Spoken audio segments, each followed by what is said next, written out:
I think my job today was, I think Dr. Dore has really laid the foundation for this in more ways than he knows. My getting started on microbiota was really an outcome of time that I spent in 1993, 1996 with Professor Jean-François Dejeau at INSERM Unit 290 in Paris. And I think a lot of the work that they did was directly influenced by Joël Doré. So my task today is to tell you a little bit about, we've already heard that there is very little information on the composition of the gut microbiota in Indians. And my task today is to review what we do know. Okay, so these slides are here. This is just very, very briefly to review for all of you where the microbes are located in the gut. The stomach has very few, as you know, it's largely due to the acid there. There are, as we go down the intestines, the small intestine to the duodenum, the jejunum, and then the ileum, the numbers keep increasing. And finally, in the colon, we have huge numbers of microbes, most of which are anaerobic, and there are a much smaller number of facultative anaerobes. I'm also going to introduce you to some of the concepts of how the microbiota are analyzed. I realize that this is a mixed audience, and therefore people will, some of you will already know a bit of this, but others might not. Looking at the microbes taxonomically, what has really advanced the field, and this is where I referred to Joël Doré's earlier work, was the identification of targets in the 16S ribosomal RNA gene, which is shown here, which is there are many regions in it, some of which are very specific to individual species, while others are conserved through genera, groups, or even domains. The techniques that I have used in my lab have really been to look at numbers using real-time polymerase chain reaction targeted at the 16S ribosomal RNA, and to look at, of course, in situ hybridization, dot plot hybridization, FISH. These are techniques that have been widely used earlier. To look at diversity, we've generally looked at some form of gel electrophoresis, that's TTG or DGG, I'm not going to tell you what they are, and deep sequencing. So when many of the studies that I'm going to review have come from my lab, and so I'm just going to tell you what are the kinds of microbes that we were interested in. We're really interested in these phyla, the Firmicutes, the Bacteroidetes, Actinobacteria, and Proteobacteria, and these were families which we thought were of considerable interest to us because a number of them are of importance to human health. They are important in anaerobic fermentation in the colon. And so the TTG is the other technique that we use. This is temporal temperature gradient electrophoresis, and you'll see these bands here, which are the standards, and in between we'll see the numbers of bands in each patient's or individual specimens. So looking at the gut microbes in Indians, what we found was that, and this comes from adult Indian communities, we actually have the sequences from a whole range of others that we haven't yet got around to fully analyzing or publishing yet. But this essentially shows that Firmicutes here, where by far the largest group, followed by Proteobacteria, and then the Bacteroidetes. And if we compare that, what we in our earlier studies used a cloning and sequencing strategy, and if we compare that with a similar cloning and sequencing strategy that was originally published, we find that we have much less Bacteroidetes than these North American subjects. Of course, these are a very limited number that was studied in the Ekberg study. So when we looked at, we've already heard Dr. Dore tell us about the development of the gut microbiota, that the gut is sterile at birth, colonized during birth, and there are differences between breast and bottle-fed babies, and then during weaning, the flora, the composition of the flora converges. So we've looked at a cohort of babies born in our hospital, and we followed them up longitudinally. Essentially what we did was, while they were in hospital, we took samples on day 1 and 2, soon after they were born, and the second day of birth, and they visited at home up to the age of 6 months. And what I would like to show you here is that if we look at the total number of 16S rRNA gene copies in the stool, that right from day 1, you will find that their guts are heavily colonized. They appear as if by magic from somewhere, and then there's huge numbers in the gut already from day 1. And when we looked at patterns in this cohort of children over neonates over a period of time, we find that bifidobacteria tend to increase soon after birth. Bacteroides prevotella increased only around the age of 6 months, as did Clostridium lepton, and these probably are important, are related to changes in the diet, especially the introduction of complementary foods. We were not able to really look at the effects of breastfeeding versus bottle feeding because more than 90% of our babies were exclusively breastfed. And there were differences between children that were born by normal vaginal delivery and those that were delivered by cesarean section. And essentially what happened was that the children that were born by normal vaginal delivery had more lactobacilli, they had more enterococci, and they had more Bacteroides prevotella than the neonates delivered by cesarean section. But by day 4, these differences vanish. So it was very rapidly changed, and so we didn't really identify what the reasons for the change were. That's something that would be interesting.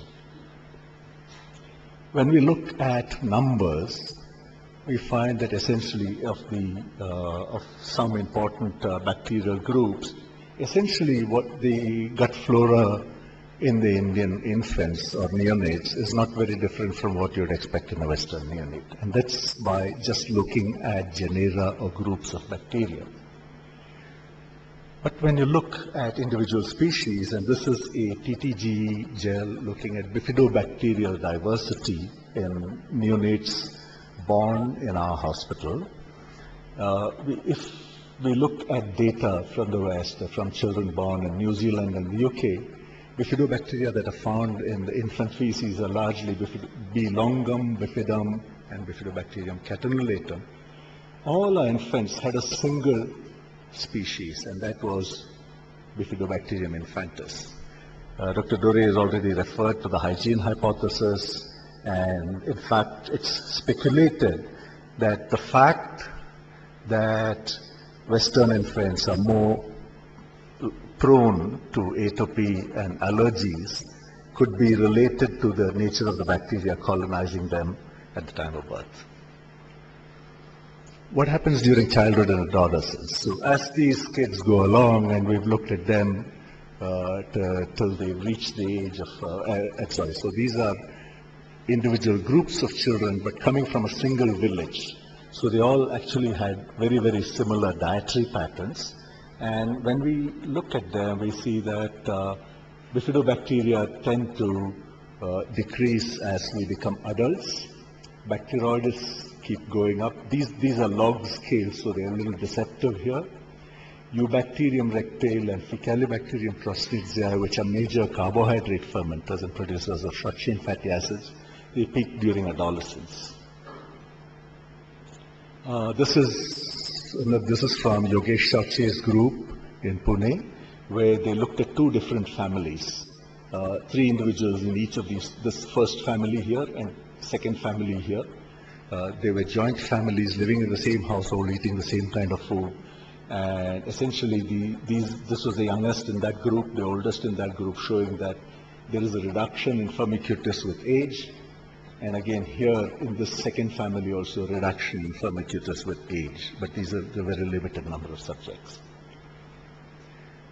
Environment influences the gut bacteria a lot. So you know that in India, at least in southern India, cattle live in close proximity to where people live.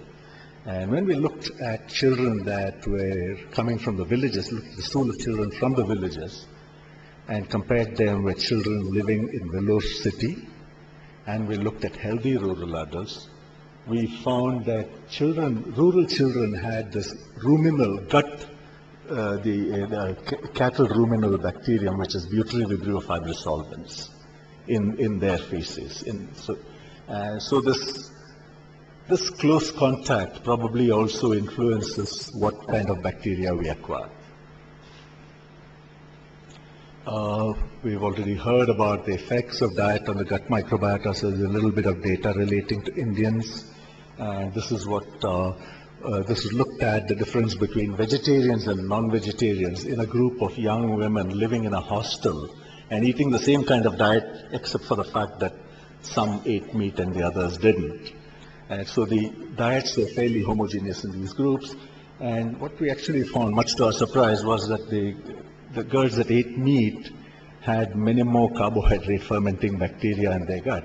And that actually went along with an increased expression of the butyryl-CoA transferase gene, which is important in fermenting carbohydrate to short-chain fatty acids in these meat-eating young women. Microbiota, we've heard they have a great connection with nutrition, and we've heard about obesity just now. So again, in obese children located in Vellore, when we compared them with children that were not obese, what we found that there was an increase in Faecalibacterium prosnitziae in the stool of these. Again, this is a carbohydrate fermenting bacterium. It increases energy conservation. I'm not saying that this is the sole explanation for why children are obese, but this is just an association, and there have been many other explanations for what links the gut microbiota to obesity. Of course, we still don't know if it's cause or effect here. In these children, in fact, when we asked them, the dietary history was not very different between the obese and the non-obese children. So it looked as if there's just a difference in the gut flora. There have been several other studies, many of them from India, some of them from India, suggesting that, looking at this again, look, the firmicutes to bacteroidetes ratios, they alter during obesity, in obese children. Interestingly, there's a connection between the gut microbiota and your iron status. And when we again looked at a group of young women in the community who were iron deficient, and for those of you in this room, you'll all know that iron deficiency is very common in India, particularly in women. And here we had these two groups of young women that were anemic or normohemic, and essentially their iron intakes were similar. The only difference in the microbiota we found, again, this is not next-gen sequencing, this was by real-time PCR targeting specific groups of bacteria. We found that there were increased the lactobacilli were reduced in the iron deficient girls. So there could be two explanations for it. One is that, so you might wonder what is the connection between microbiota and iron deficiency. So firstly, we all have been taught when we were undergraduates that iron is absorbed only from the duodenum, and that is certainly not true.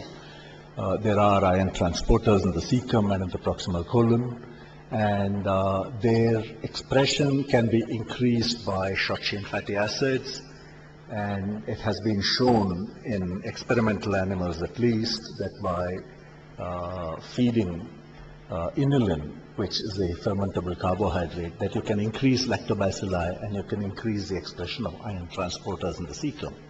So the alternative explanation for this is that lactobacilli are very iron dependent, and so one of the reasons that they are lower in concentration in the stores of iron deficient women could be that there was not sufficient iron for them to grow. So again, cause and effect are things that we need to sort out here. What about intestinal disease? Essentially, we think that our normal healthy gut should maintain a balance between the protective species and aggressive species of bacteria, of microbes. I've just given you a representation here. And when this is altered, this is what you call dysbiosis. And we have evidence that there is a dysbiosis in these conditions, for instance, in colon cancer, in diarrhea, atopic disease, and Crohn's disease, some of which I'll show you in a minute. So again, please remember that I'm only reviewing data that are related to Indian gut microbiota, or what we know of gut microbiota in Indians. So I'm not doing a global survey of this. So when we look at children with acute diarrhea in the community, we all know that diarrhea will wash out the gut bacteria, and that certainly is true, but there is a selective reduction of carbohydrate fermenting gut bacteria in acute diarrhea. So we took children that had acute diarrhea in the community and sampled their stool, and again visited them 3 months later to sample the stool again. And what we found, interestingly, I'm not showing you the other data, what we found was that Bacteroides, Eubacterium rectale, and Faecalibacterium prosnitziae were all reduced during the acute diarrheal illness. Interestingly, when we look at bifidobacterial diversity, the number of species of bifidobacteria which you find in the stool, so again, diversity, please remember from Dr. Dore's lecture, diversity equals richness equals health. I mean, a very naive way of putting it, but probably true. And the bifidobacterial diversity is reduced during acute diarrhea. Now, in colon cancer, again, there are alterations in the microbiota, and what we found in our patients was that Enterococcus faecalis was increased, Eubacterium rectale and Faecalibacterium prosnitziae, which are short-chain fatty acid producing bacteria, particularly they produce butyrate, that these were reduced in the feces of patients with colon cancer. And for those of you who are interested in short-chain fatty acids and colon cancer, you'll remember that butyrate is protective in colonic epithelium to prevent cancer. They were, again, in patients with inflammatory bowel disease, we have major shifts in the gut microbiota. This is just to show you that what happens in patients with Crohn's disease. And bifidobacteria are significantly lower in patients with Crohn's disease, whereas Eubacterium rectale and that was somewhat higher in these patients. Again, we've been interested in Clostridium lectum and Faecalibacterium prosnitziae essentially because of their link with with carbohydrate fermentation. And when we look at diversity of C. leptum, again using TTG, we find that the diversity is decreased in patients with Crohn's disease. Again, less diverse, unhealthy gut. And that's just the numbers that are there. So the second bit of my talk, and I don't have a lot of information to share, was the effect of probiotics on the gut microbiota in Indians. So some of our earlier experiments, we devised an in vitro system to look at effects of probiotics on cytokine output, and this is some years ago. So what we did was to take colonic carcinoma cell line stimulate it with pathogens, and that would increase output of interleukin-8, which is a chemokine, attracts immune cells or to the sites of inflammation. When we used Lactobacillus casei, which is a probiotic here, this is IL-8 output by when these cells come in contact with Vibrio. When we added Lactobacillus casei to this mix, it attenuated the interleukin-8 response. And similarly, there were a couple of lactobacilli that we isolated from normal people, from the stools of normal people, that were able to similarly attenuate the interleukin response to Vibrio cholerae in the HT2 cells. So we did a study where we actually took yogurt. There's a lot of probiotic yogurt in the market nowadays. So we made a probiotic yogurt, and we gave it to a group of young women living in a hostel. The idea of doing this was that the rest of their diet would be controlled, because they all go and eat in the mess at a particular time every day, and it was easy to give them the yogurt at that time. So for the first 2 weeks, they got normal yogurt, which we had prepared. For the second bit of it, they had probiotic yogurt, to which we added a probiotic microbe. And again, for 2 weeks, they were back on a normal yogurt, and we collected stools during these 3 phases. What this shows you is that the number of probiotic bacteria in the stool went up. This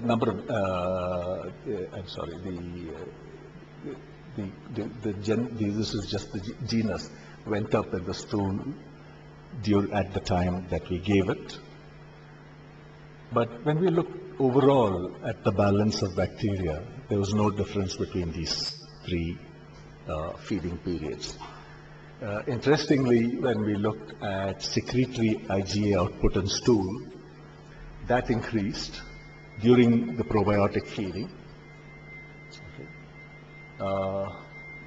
Human beta defensin 2 excretion did not increase at that time.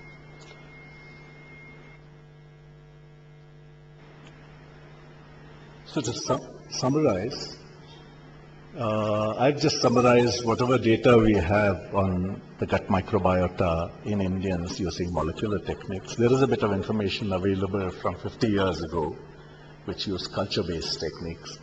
The nomenclature of these bacteria was different then, so I've only used the molecular data that we have.